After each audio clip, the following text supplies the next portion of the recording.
itu adalah namanya pemeliharaan rutin atau tambal sulam. Kira-kira dengan ruas jalan sepanjang ini yang dimaksud yaitu dari Doroluwu, Ngerukopa, kemudian Keraku, dan Beca. Untuk biaya pemeliharaan rutin ini membutuhkan anggaran berapa? Ya.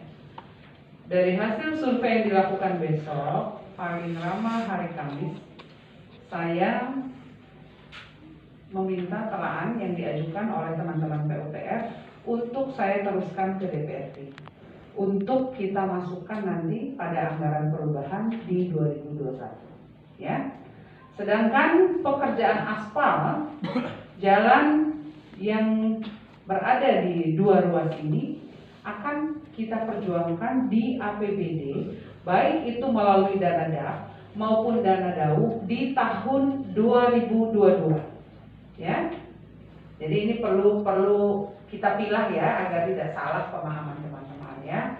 Jadi di perubahan 2021 ini yang bisa kita lakukan adalah menutup sementara ruas jalan yang ada ini, yang lubang-lubang yang tidak bisa dilewati, sehingga menjelang musim hujan yang akan kita jelang di akhir tahun ini, kondisi jalan itu masih layak untuk dilewati.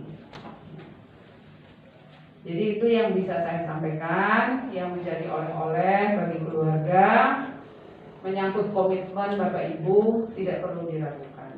Jangan berasumsi, jangan berpikir bahwa seakan-akan Dongo tidak diperhatikan. Jadi Bapak Ibu, sejarah perjuangan orang-orang tua kita di Dongo sangat mengedepankan sikap kesatria.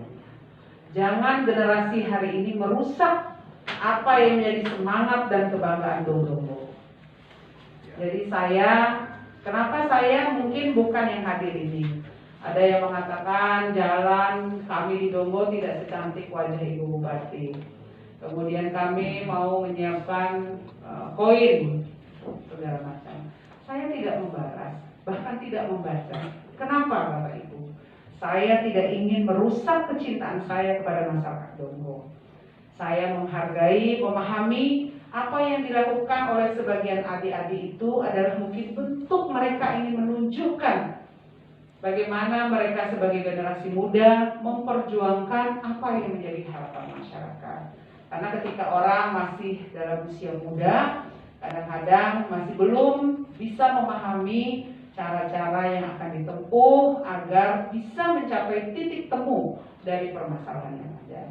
Begitu juga legislatif sangat mendukung sepenuhnya perbaikan infrastruktur ini, termasuk keterwakilan dari masyarakat Dongo dan Sorowandi. Jadi sekali lagi kepada Pak Camat agar terus membangun komunikasi dengan seluruh adik-adik, memberikan pemahaman bahwa kita di tengah situasi pandemi ini memang harus dihadapkan pada kenyataan pahit. Kita ingin bekerja, tetapi dana yang tersedia tidak ada. Jadi doakan juga semoga kasus COVID di daerah kita ini segera menurun, sehingga ada peluang bagi kita untuk melaksanakan perbaikan. Dan Bapak Ibu, dalam sejarah kita jarang bisa mengerjakan pekerjaan dalam nilai yang cukup besar pada APBD perubahan. Paling terbatas dalam angka paling tinggi 1M yang bisa kita arahkan untuk perbaikan sementara atau biaya rutin yang kita rencanakan bersama. Tetapi saya pastikan Bapak Ibu, terutama adik-adik Hindos, untuk bisa membangun komunikasi dengan Dinas PUPR. Dalam hal ini kabinetnya sedang sakit, kepala dinasnya sudah sakit, ada kasubag program dan beberapa kasih dari bagian Bina Marga yang bisa nanti adik-adik juga ikut hadir ketika mereka melaksanakan survei untuk menunjuk titik-titik mana perbaikan itu yang paling utama untuk bisa kita laksanakan. Baik, mungkin ada lagi tambahan dari